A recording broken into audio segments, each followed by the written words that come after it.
ఏ సాక్షిలో అయితే నాకు సమాన భాగం ఉందో అదే సాక్షిని వాడుకొని ఈ రోజు నా మీద వ్యతిరేకంగా మీరు ఇంత దూషిస్తారా? ఇంత ఘోరంగా వ్యవహరిస్తారా? ఇంత నీచంగా ప్రవర్తిస్తారా? ఇంత అవసరం ఉందా? ఇంత నీచానికి దిగజాల్చాల్సిన అవసరం ఉందా? ఈ రోజు వ్యక్తిగతంగా మాట్లాడాల్సిన అవసరం ఏముంది అని అడుగుతున్నా. నేను ఇష్యూల మీద మాట్లాడుతున్నా. మీరు స్పెషల్ స్టేటస్ కోసం ఎందుకు కొట్లాడలేదు అని నేను నిలదీస్తున్నా.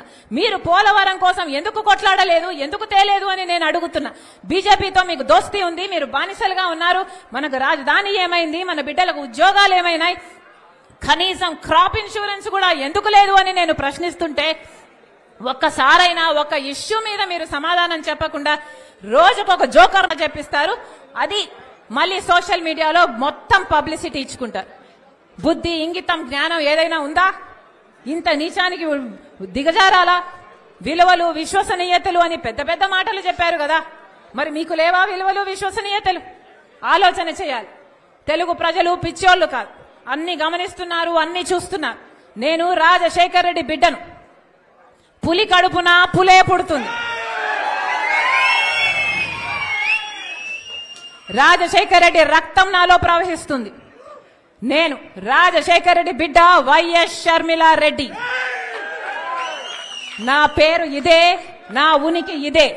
ఎవరు కాదన్నా, ఎవరు అవునన్నా, ఎవరు గీ పెట్టినా నేను వైఎస్ షర్మిలా రెడ్డి. ఆంధ్ర రాష్ట్ర ప్రజలకు మేలు చేయడానికే ఇక్కడికి వచ్చాం. నా గుండెలో నిజాయితీ ఉంది. ఆంధ్ర రాష్ట్ర ప్రజలకు వాళ్ళ హక్కులు కల్పించాలని రాజశేఖర్ రెడ్డి బిడ్డ ఈ రోజు తన పుట్టినింటిలో ఆంధ్ర రాష్ట్రంలో అడుగుపెట్టింది. నిలబడుతుంది, కొట్లాడుతుంది. ప్రత్యేక హోదా వచ్చేంత వరకు రాజశేఖర్ రెడ్డి బిడ్డ ఇక్కడ నుంచి కదలదు. పోలవరం వచ్చేంత వరకు రాజశేఖర్ రెడ్డి బిడ్డ ఇక్కడ నుంచి కదలదు. మన రాష్ట్రానికి, మన బిడ్డలకు ఉద్యోగాలు రావాలి, మన రాష్ట్రం అభివృద్ధి చెందాలి. అంతవరకు రాజశేఖర్ రెడ్డి బిడ్డ తన పుట్టింటి నుంచి కదలదు. మీ ఇష్టం వచ్చింది చేసుకోండి, ఎంత చేసుకుంటారో చేసుకోండి, ఏం పిక్కుంటారో పిక్కోండి. ఇక్కడ భయపడే వాళ్ళు ఎవ్వరూ లేరు.